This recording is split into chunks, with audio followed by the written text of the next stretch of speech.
প্রিয় দর্শক, আসসালামু আলাইকুম। দর্শক, আপনাদের প্রীতি ও শুভেচ্ছা জানিয়ে শুরু করছি নতুন একটি ভিডিও। তো দর্শক, আজকে আমরা এক সুন্দরী আপু জীবনের গল্প তুলে ধরব, যার নাম হচ্ছে আশা।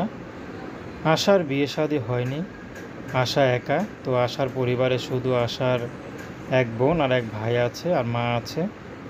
তো মা সেলাইয়ের কাজ করে সংসার চালায়। তো আশা আগে সেলাইয়ের কাজ করতো, তো বর্তমানে কিছু করে না, কারণ আশার মা চাচ্ছে আশাকে বিয়ে শাদী দিতে।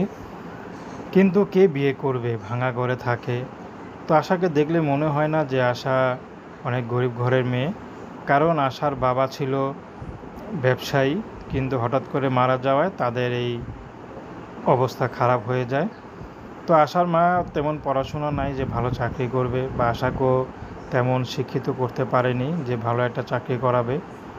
তো আশা দেখতে সুন্দর বলে আশার মা তাকে কাজে দিতে দেয় না। তো আশা মা চাচ্ছে যদি একটা কেউ সেলাই মেশিন সহযোগিতা করতো বা দিত, তাহলে আশা হয়তো ঘরেই সেলাই মেশিনে কাজ করে ইনকাম করতে পারতো। তো আশার মা বাইরে কাজ করে যা ইনকাম করে তা দিয়ে সংসার চলে। তো এখন আশা ইউটিউবে এসেছেন, যদি ভালো একজন মানুষ তার দুঃখ কষ্টে পাশে দাঁড়ায়, সে যেমনই হোক, আশা তাকে বিয়ে শাদী করবে। তো দর্শক, প্রেম ভালোবাসা, সাহায্য সহযোগিতা, বিয়ে শাদী করা একান্ত আপনাদের ব্যক্তিগত ব্যাপার। আসুন আমরা ৫ ওয়াক্ত নামাজ পড়ি, সর্বদা দেশের সেবা করি। আসসালামু আলাইকুম রহমতুল্লাহি ওয়া বারাকাতুহু।